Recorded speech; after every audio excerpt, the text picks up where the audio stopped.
4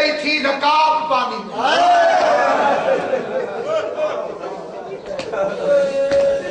سوار پیاسا رہا، راہوار پیاسا رہا، اگرچہ ڈوب گئی تھی نقاب پانی، ایسے پانی لیا ہے کافی نے ایسے چلو اور ایسے ٹھیک اس میں کوئی 40-50 شعر اس گناہگار کو شعراء اہل بیت کے یاد ہے کہ یہ کیا کیا بات۔ ایک شعر پڑھتا ہوں، ایک کہتا ہے علی کے لال نے چلو میں لے کے پانی کو، علی کے لال نے چلو میں لے کے پانی کو بڑے وقار سے دریا کے منہ پہ مارا۔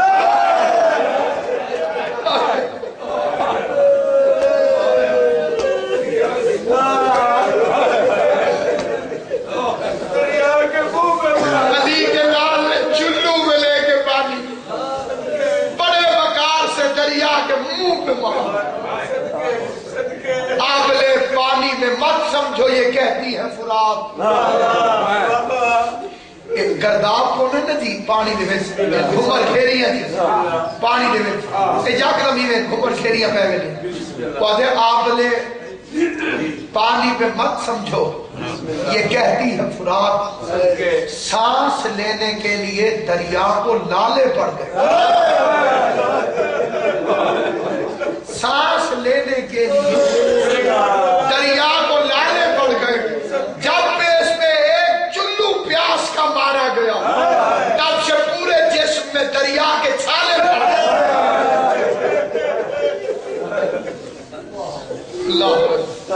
ایک اور شاعر کا تخیل ہے، اسے پڑھ کے آگے فکرہ کہتا ہوں، وہ کہتے ہیں پینا نہیں تھا پانی، بلکہ اجازت ہو تو ایک شعر میرا اور دل کرتا پہلے سے پڑھ، وہ کہتے ہیں چلو تک آ گئی تھی ندی پاؤں چوم کر،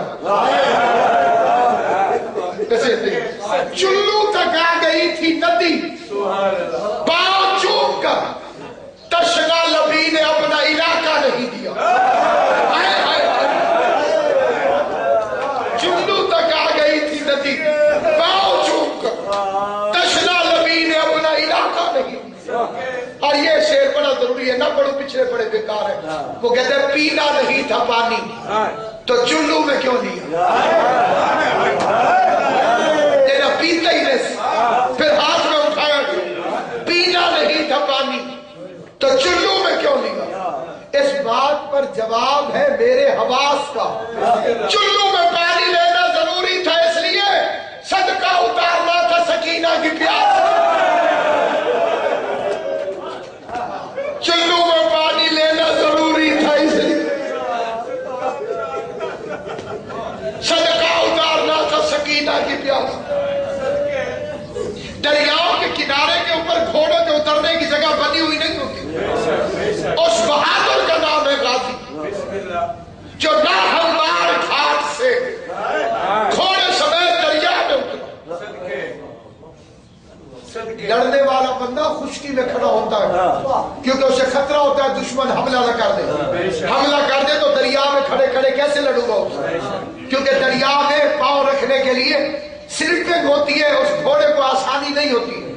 اتنا بڑا بہادر ہے عباس، پہلے گھاٹ چھڑوایا، 5 لاکھ کا لشکر بھگوایا، اس کے بعد گھوڑے سمیت دریا میں اترا، اس کے بعد بس کے سکینہ میں پانی بھرا، عباس باہر نکلنے لگا، غازی کے گھوڑے نے اگلے پیر اٹھا کے پانی میں مارے، ادھر پانی میں مارے تو پانی اچھلا، گھوڑا پاؤں مارے پانی میں تو پانی اچھلے گا، پانی اچھلنا تھا، غازی کی ابا بھیگ گئی، عباس کے چہرے پہ سرخی جلالت آئی، اس کی کرس میں ہاتھ مار کے کہتے کیا کیا تم نے، میری ابا بھگو دی، گھوڑا کہتے تیرے جیسے ولی اللہ کا گھوڑا ہو، پتہ مجھے بھی ہے نہ ماس کے خیمے میں جائے گی نہ تو خیمے میں جائے گا، تیری ابا کو تیری ابا کو تیری ابا کو اس لیے بھگو دیا ہے،